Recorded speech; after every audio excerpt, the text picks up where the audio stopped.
there were some challenges when you were in your youth. So I would love for you to share that story and actually bring us to the subject of why it's important. It was the age of 13. I was in school and I went through a very difficult time where I was bullied, I was teased, humiliated, and made fun of.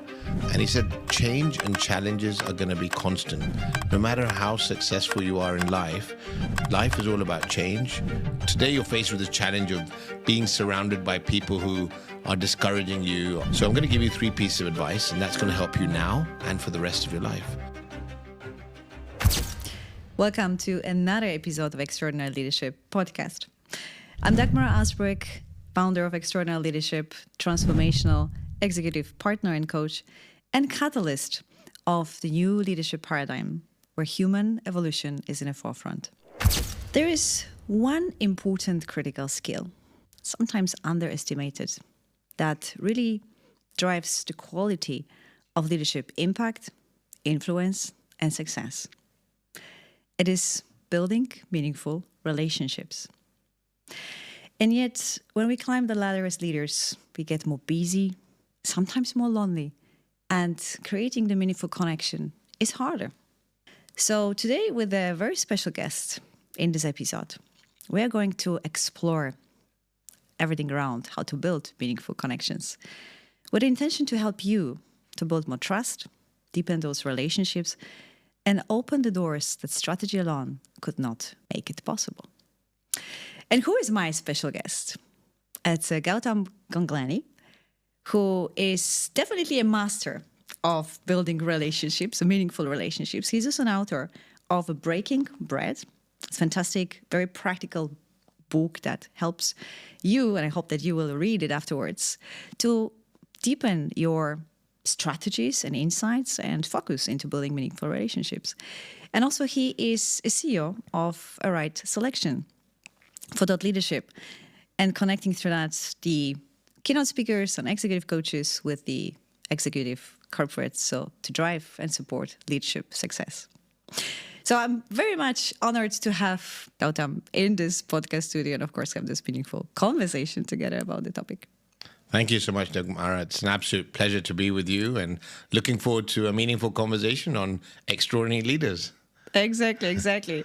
And that's our breaking bread as well, I feel. That's correct. Yeah, we've known each other for over a year, but here we are having a chance to sort of connect personally and professionally and break bread on this podcast and hopefully... Publicly, absolutely. Yes.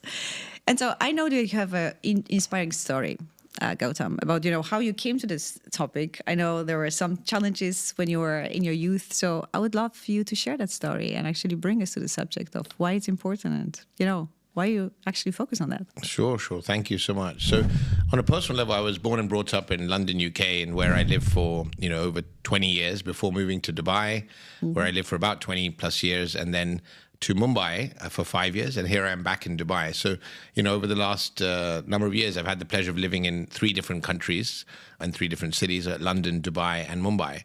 I share that because it sort of sets the context of, what Breaking Bread is all about, because, in all 3 countries, you have 3 different nationalities, you have 3 different cuisines, and 3 different cultures. So when you actually, in the form of breaking bread, as we'll obviously come to in our conversation today, really started in the pandemic in 2019-20, having been in the business of right selection for over 20 years. People said, Gautam, you're working with so many authors, speakers, coaches, but when are you writing your book? And I'm like, I've not actually thought of me writing a book. But when it came to the pandemic, it presented a wonderful opportunity. In every challenge, as you realize in life, it also presents an opportunity. And to me, I said, I'm never going to get a better chance to put pen to paper and write a book of my own. And so in early 2020, I was invited to actually speak at an event where they said, Gautam, we see that you've built relationships across culture, across people of all ages, across countries, and we'd love you to come and share with the audience today. It was actually about 40 different speakers in Goa, and they said to me, how do you build relationships? Now, I said to myself that to put a talk on together, you just want to title it, you want something just beyond just relationship building. So the term breaking bread was a term that I was familiar with from the UK, where it was involving breaking bread, which was really about having a meal with someone, breakfast, lunch, and dinner. And it's elaborated much more deeper than that. That's the version that everyone's familiar with. And I said to myself that, how about I title my keynote as Breaking Bread, Building Meaningful Relationships?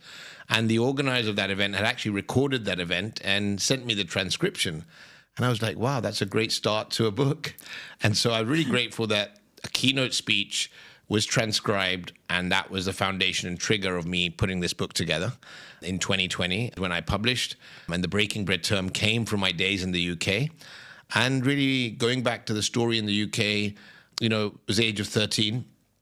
I was in school and I went through a very difficult time where I was bullied, I was teased, humiliated, and made fun of. And my dad still today is my, sort of be my best friend, my mentor, my coach, my guide, my, wisdom teacher, if I can call him that. And I went to him and I said, Papa, I'm going through this really difficult time. Nothing seems to make any sense. What do I do? And he said to me, I need to share with you, some words of wisdom, which is applicable not only for what you're going through in this difficulty, but it's all going to be the rest of your life. And are you open to hearing that? And I said, yes. And he said, change and challenges are going to be constant. No matter how successful you are in life, life is all about change, be it country, be it people, be it relationships, be it circumstances, and challenges. And a great recent example, I say in the last 5 years, was COVID. Whether you were a student, a startup, an entrepreneur, a millionaire, a billionaire, wherever you lived in the world, you weren't exempt from the challenge of COVID and what it helped in the whole world. Everyone was suddenly on an equal level playing field. So change and challenges are constant. So today you're faced with this challenge of being surrounded by people who are discouraging you, are humiliating you, making you feel uncomfortable. That may happen in the real world out there as well. So I'm going to give you 3 pieces of advice, and that's going to help you now and for the rest of your life. I said, you got my interest, anything to help me get out of this difficulty. And he said, firstly, surround yourself with the right people. People who uplift you, encourage you, inspire you, help you feel to be the best version of yourself. Secondly, continuously learning, because learning is a lifetime journey. Mahatma Gandhi said, stop learning, stop living. It's not that I have 30 years experience now and I know it all. In fact, when people say, Gautam, you've been in business for 30 years, you must be, a huge success. I said, I'm a startup with 30 years experience. And they're like, why do you say that? I said, because I'm hungry to learn. If I am not hungry to learn, I'm complacent. If I think that because I've been in business 30 years, people are going to come to me and do business with me, I'm complacent. And very soon I'm going to realize I'm in a situation where problems and difficulties will arise. But when you have a 30-year mindset of being open to learning, despite having 30 years experience, you're hungry to learn. You've got to learn AI, technology, etc. So coming back to the story, it was really about continuously learn and above all, take action. You learn from books, you can learn from people, learn from this podcast, learn from experiences, but it's about what you apply in your life. So in summary, surround yourself with great people, continuously learn and take action. And that's what helped me come out of that situation. Until today, every challenge I go through in life, personally or professionally, I say, who do I need to spend time with? What do I need to learn? And what action do I need to take? So this words of wisdom at the age of 13 has helped me for the last 25 years. And I'm sure it will be continuously help me. And that's what inspired me to write the book, Breaking Bread. Because at the end of the day, in business, coming to today's times, I have built the business by breaking bread. It's not PR, newspaper, radio, referrals. All those are great, and there are many more ways to build business. But to me, breaking bread, and as I say in the book, I've had the pleasure of hosting over 100 dinners. And I bring in these dinners, bring like-minded, like-hearted people together. And you're in an environment, people have an energy over food. They get to know each other personally and professionally. And that leads to fulfilling, meaningful relationships. So that's really the breaking bread story. Amazing, amazing. And such a wisdom of your father, right? Yeah. The 3 most important guidelines in life, right? Absolutely. Surround yourself with like-minded people and people that want to learn, right? Yes. And be open and curious. And so much we needed in today's world of change. Absolutely. And of course, take action, because it never stays in our awareness that how we change and how we shift. It's by implementing and embodying that, right? Absolutely, and putting into terms. absolutely. Beautiful. So what, make relationships meaningful? And how do we build them based on, your philosophy you applied and then you put it in your book, and they are wonderful stories, Thank you. That you may share some of them to inspire others what's possible, I guess, also by, following that philosophy. But maybe let's start with unpacking, how do you define, what meaningful relationships are? Yeah, thank you for the question, Dagmara. I mean, to me, meaningful relationships are all about, boils down to how you communicate. And, people are busy being busy. I'll use simplistic examples to illustrate the distinction between connecting with someone and what I term as breaking bread. Today, whether you go and wish someone a happy birthday, today people will wish happy birthday over WhatsApp or over a Facebook message, for example. Happy birthday, Dagmara. Best wishes, and that's it. Now, you hypothetically could receive 50, 100, 200 such I get messages. some of them on LinkedIn too. Yeah, on LinkedIn. So be it LinkedIn, be it Facebook, be it WhatsApp, you receive a lot of messages. Time permitting, you'll reply to some of them, or you'll just click like, because you're like, there's 200 of these, how do I reply everybody?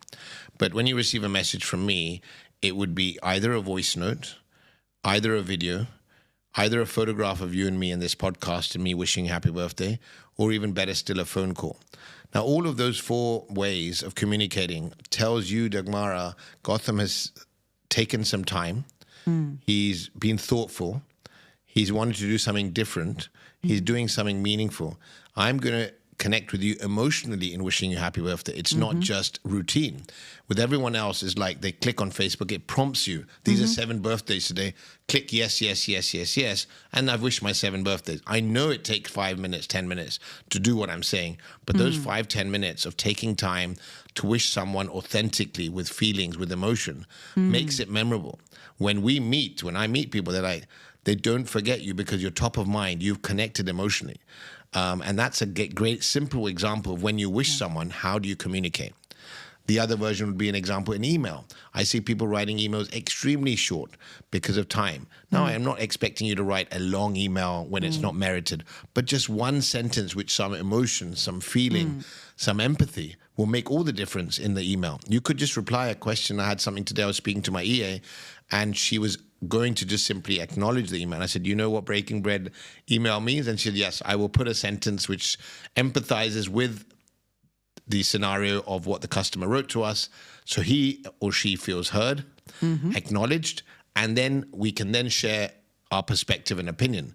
They then feel acknowledged, and they're more likely to approve our email or respond positively. Whereas if you just simply write, I don't agree with this version, and this is the version I will work with, then it becomes, egos get involved, right and wrong, because you're like, did you even consider my suggestion? No, I considered your suggestion. I understand your perspective. However, this is my suggestion that would make it more comfortable. Can we find this as a workable solution? Again, that's just how you communicate on email. So whether it's wishes, whether it's an email, and the other version is when you're out there networking. We're all there networking at various events. How do you network? I see people going around and just giving out a lot of cards. That's not networking. That's like just hunting. It's just getting as much data. Do you take time to have 3 to 5 conversations? Can you write an email after a networking event and say, Dagmara, it was an absolute pleasure meeting with you at the HR Summit. I really enjoyed our conversation, and thank you for recommending that book to me. I look forward to catching up soon. Keep in touch. Now, I'm acknowledging we met. I'm referencing our conversation. I'm appreciating the book recommendation, and I'm saying, let's meet again. Most people do is, great seeing you, Dagmara. Let's connect on LinkedIn. Warm regards. I'm like... And nothing ever happens. Exactly. They just send that SMS to many people. So in summary, it's all about taking that little bit of extra time, putting some emotion into it so it becomes memorable, meaningful, and feels human. It doesn't feel robotic, just as a standard template. Yeah. So I'm hearing, intentionality. That's kind of intentionality is a fantastic word. Absolutely. Because obviously that is creating this energy and focus of what we really want, which slows us down, right? In this very busy, transactional, easy-going, slipping into transactional, right, relationships world. What I'm hearing is, of course, utilizing our most important human asset, which is emotional intelligence, right? And capacity to understand other human and be with other human. So presence as well to some extent, right? Absolutely. Either in electronic version or... And going a little bit the extra mile than any other person goes. So that you are creating, as you mentioned, that emotional connection, but also staying on the top of the mind of someone else, because then Yes. it goes about how often do you do that, right? There are strategies, and some of Yeah. them you also described here, right? And yeah, there are also many informations around that. But yeah, how do you actually nurture that relationships as well? Yeah. And you know, what brings me to ask you is like, share us one of the story that probably will be very inspiring for others to actually even want to do that. Because I think those intentional mini actions, they are not big things that takes you a whole day. What you Correct. just mentioned are very specific small actions, right? But they can actually spark a really big opportunities, right? And you Yeah. have a lot of them. Please Yeah, fire I us mean, with. at least 2 or 3 examples come to my mind. And I really appreciate your question, Dagmara, because when we share it in a version of a story, which I will do, it comes across, it's more relatable, you know, as opposed to just concept of breaking bread. A story is like, oh my word, I can relate to that. So I'll give you a couple of examples that come to mind. You know, in the business that we're in, my primary target audience that I'd like to connect with are HR managers or L&D managers of companies who are 500 or more people. They're my dream connects. There was a client based out of Bangalore who was a dream connect for me as an HR director of a major company. I know that they had good budgets to invest in learning and development. Traditionally, I may have reached out and had no response. They don't know me. There's no connection. It hasn't come on reference. So what I observed is this HR leader was regularly posting on LinkedIn. So consistently over about 6 weeks, she posted probably twice a week. So over 6 to 8 weeks, I liked and commented on every post of hers. Now she's sharing very good content in the HR, L&D space, in strategy, execution, and I just commented on acknowledging what she shared, maybe posed a question. Now, after 2 months, I then did an email. I've been really enjoying the content on your LinkedIn over the last 2 months. Thank you for sharing your valuable insights based on your wealth of experience. I'd welcome the opportunity to have a Zoom call with you or meet with you in person. And I got a response within 24 hours. Now, I'd never met her. The previous attempt 3 months before was just a regular email, which had been done as a non-breaking bread formula. And here, now she felt this is someone who comments. Many people like, but you'll always see comments are a few. Now, if someone consistently acknowledges and appreciates you, again, goes back to acknowledge, appreciate, empathize, listen. In a virtual world, you've now, you know, she feels, I know this person. He's taken time to read my content. He's commented on my content. He's made me feel recognized and appreciated and important. She then responded positively. I then connected on Zoom. That Zoom went well. We then had a meeting in person. And 3 months later, I signed one of the biggest speaking engagements. That led on to 6 months later signing a 2-year coaching project. Now, there's a living example of a nurtured relationship of breaking bread over 2 months, 6 to 8 weeks online. Zoom. From Zoom, you then earn the right for a next meeting, and then the speaking engagement, and then a 2-month coaching contract. And that's a living example. So if you have people you want to connect with LinkedIn, are you rushing around just connecting, or are you taking time to acknowledge and appreciate and earn the right? Earn the right to, it's not your right to just connect with them and say, can we catch up? You know, there are no end of people doing that. So that's one. The other example is I meet people and met many people for the very first time, and they feel like they've known me for a long time. They actually approach me, hi, Gautam, how are you? Great to meet you. And I know I've not met them because either I've not been to that country. There was one example, was a CEO out of a company in the US, and he was visiting India when I was living there for the few years, and we'd not met, but we'd communicated on Zoom, on email, and WhatsApp. And the reason I'm sharing these three, again, is very common. You're connecting with new clients, prospects, partners, leaders across the world. And some people don't switch on their videos on Zoom or on Teams. And that's a non-negotiable for me. You know, whilst you're not meeting someone in person, your body language, your expressions, your tonality, your human side of you comes across. So we had met maybe 7, 8 calls in 1 year. So he felt like he knows me, he's seen me so many times. In every email, my email signature has a photograph of me, a professionally well-taken photograph. Now, that photograph is, people may forget a name, they never forget a face. So he's seen my photo in every email we exchange. He's seen me on video. On LinkedIn post, obviously the picture's there on your profile. And on my WhatsApp profile pictures there. So he's seen my photograph no less than 20, 25 times in the year. So by the time he's met me, he greeted me with such warmth as if we were, very dear professional friends. But it was really like he knew me and he met me and he did know me to some extent, but virtually. And again, that's just sharing that, yes, you can break bread virtually, that by the time you've built that high level of trust, integrity, relationship, that when it comes to doing business, it happens very organically. So that's another great example, whether you networked virtually towards one business and another one where people get to know you because of your photograph, which you have. Yeah, so many. And I love that you brought these examples from the virtual because, first you think, okay, breaking bread over the dinner, going to a restaurant, having a lunch, having a coffee. And those things are special moments as we actually exchange just before starting, right? They become this luxury moments in our life to really... But I also like that you brought these examples from virtual reality, which is actually our daily reality, because we are connected to so many people as well. And what I'm hearing in this story is again, intentionally engaging with the people that you want to build a relationship with through those examples that you build. There have been several signals of trust, right? And definitely also another thing, what you mentioned, especially for leaders in a corporate world, how important is it to actually have this camera on in your team meetings or partnership meetings, and how it's not actually a question. And I know in some companies that's still a kind of a question, and I sometimes have difficulty when I hear about meetings that nobody turns the camera on. What kind of meeting is that? What kind of energy is that, right?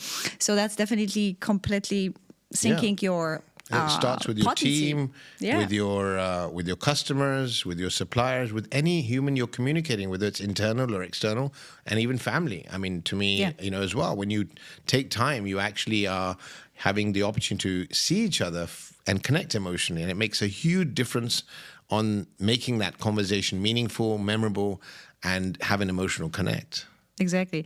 And I think what you also underline over and over again is this emotional connection, which requires us to, be kind of expose who we are as a human and not hide behind the digital electronics as well. Absolutely. And there are quite a lot of people that are suffering today from, disconnection, from loneliness, not to mention, audience, senior executives. The higher you go, the loneliness also rises actually because of other things.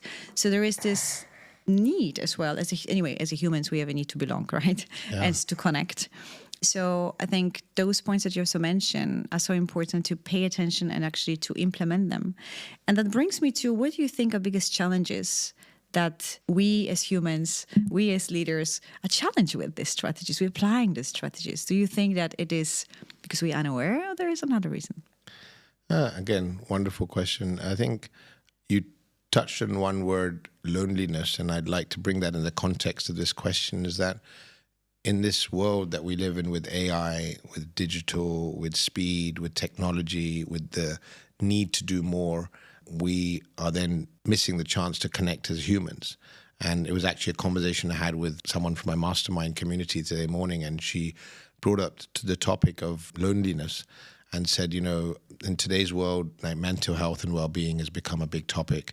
Years ago, you didn't have... It was something that's in your personal space. People now, celebrities across the world in the last 5-10 years have opened up.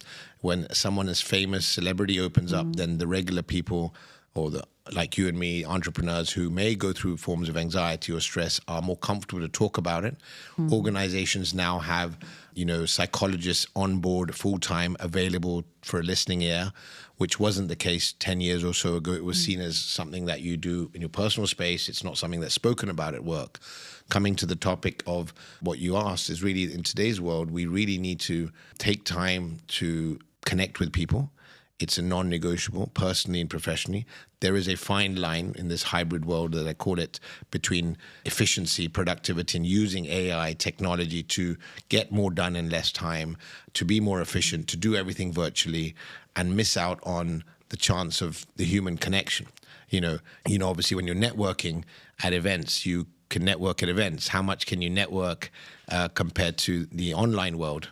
There is online, but there's physical. In terms of building meaningful relationships, you can do it online on Zoom calls, but nothing beats meeting in person.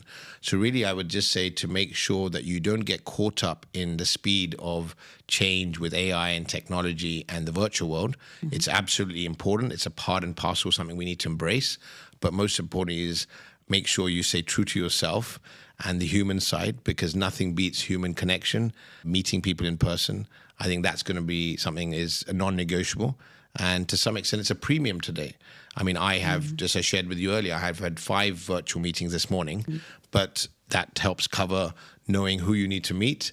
Out of the 5 people I know, you need to meet one of them in person, because the conversation was fruitful virtually, that you now will prioritize time to meet in person. In this case, a podcast. We could do this on Zoom. It's not going to be the same as doing it in person. Absolutely. Yes. So this is the balance, right? And I think, again, Absolutely. prioritization and intentionality. Come back to the intentionality. I think in each of this, I'm just listening also what repeats, which is important, because then we walk out with some key gold nuggets here.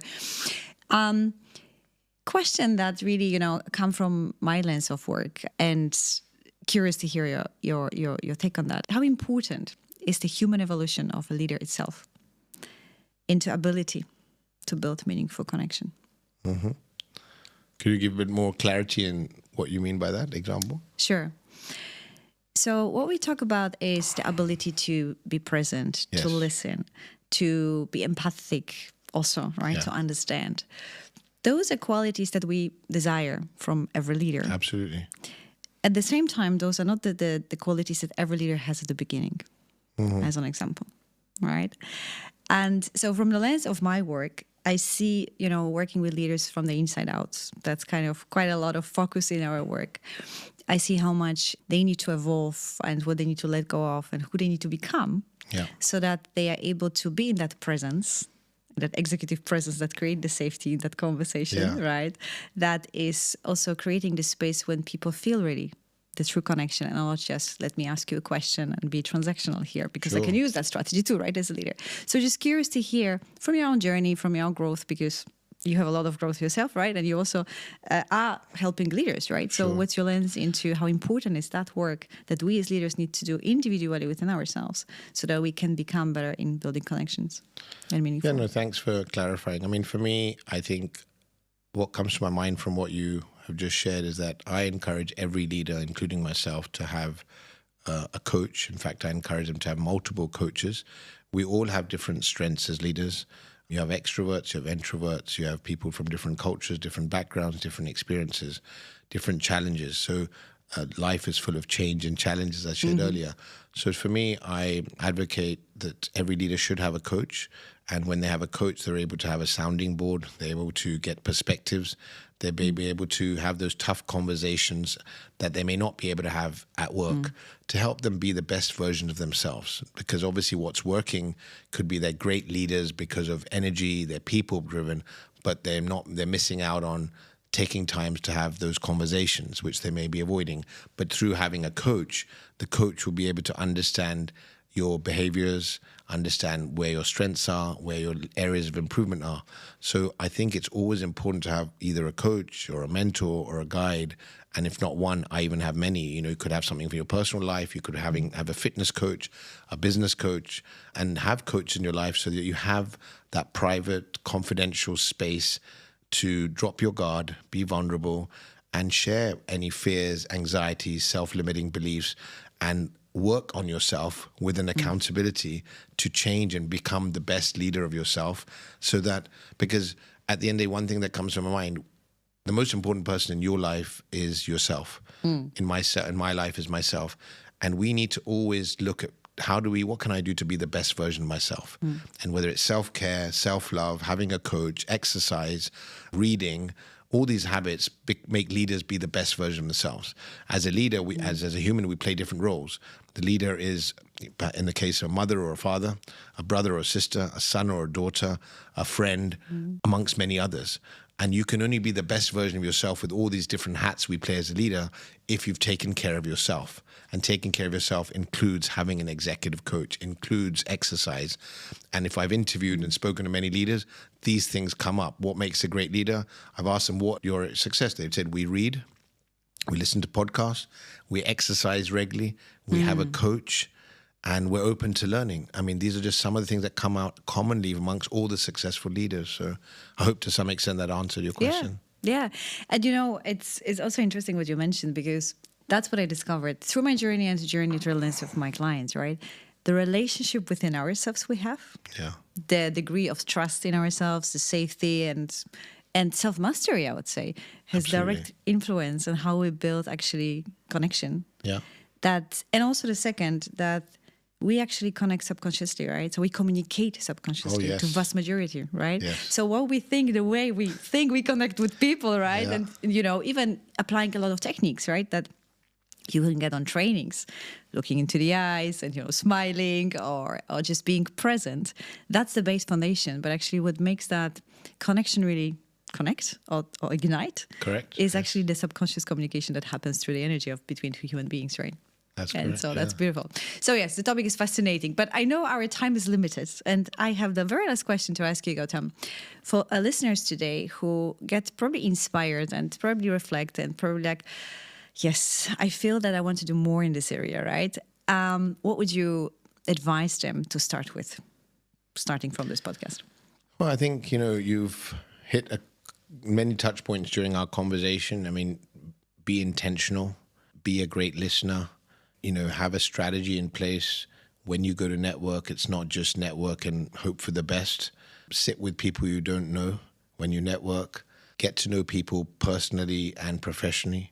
Be someone with an abundance mindset who's constantly looking, how can I help people? Because when you're seen as someone as helpful, then what my dad always said, the most important bank account in the world is not the financial one, it's your emotional bank account.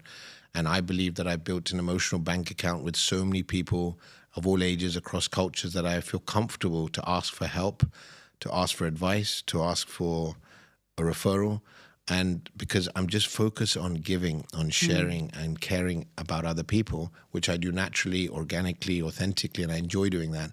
And what goes around comes around. So the more helpful you are to people in your network, could be your team members, could be your customers, could be your employees, your vendors, whoever the people in your life are, your family, then automatically your relationships have more meaning, have more emotion involved.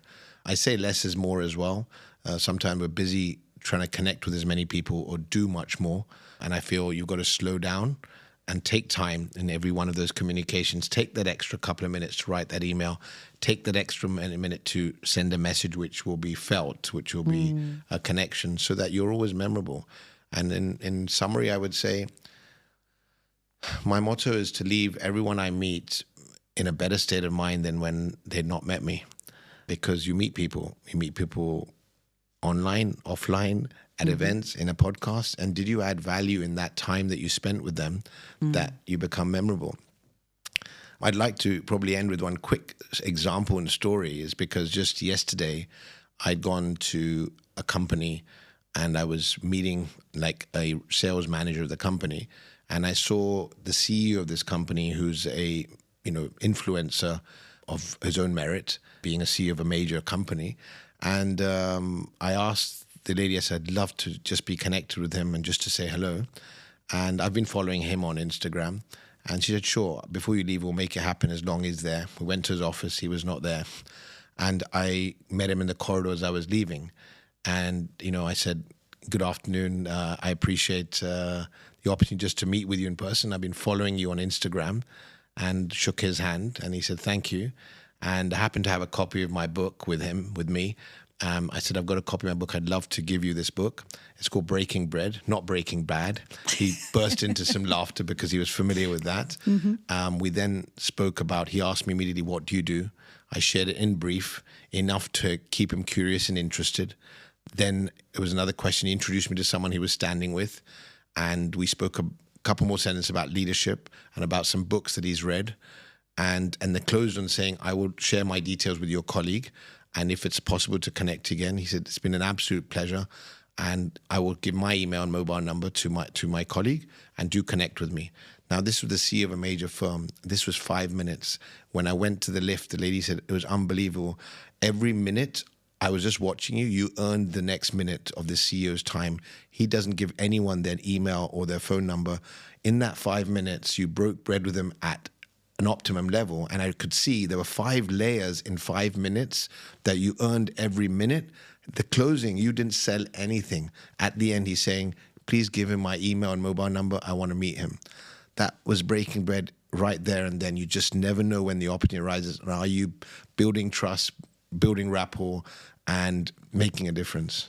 Absolutely fantastic, phenomenal. And, that brings me to this book, I guess, because there are a lot of fantastic what to do strategies as well as stories, which are very inspiring. So thank you very much. My Gautam, pleasure. thank you very much for your time today, for adding value to this podcast and in this conversation. It was really interesting to hear perspectives, and also, in such a concise way, to transpire and transmit the key message that you have and who you embody, right? You embody the person, a version of, and the leader who is building meaningful connections and relationships very fast. And that's what probably a lot of listeners today will be also willing to do more of. Excellent. Thank you so much, Dagmara. It's been an absolute pleasure breaking bread with you on this podcast. And I hope, through this meaningful conversation, we're hoping to help and inspire more extraordinary leaders. Thank you. Thank you very much. And for all the listeners, well, there is a lot to take in. And what I inspire you to is to ask yourself, who can you add more value to? Because that starts with giving, as Gautam said, absolutely important. And the second question I have for you is, how can I create more space, intentional space, to building these meaningful relationships in my office, in my company, in my business, with my stakeholders, and at home, because those are also very important relationships. So remember, it's about how people remember you and how you make others feel. That is about legacy. That is how you build it. So I leave you with that, and I see you next time. Thank you.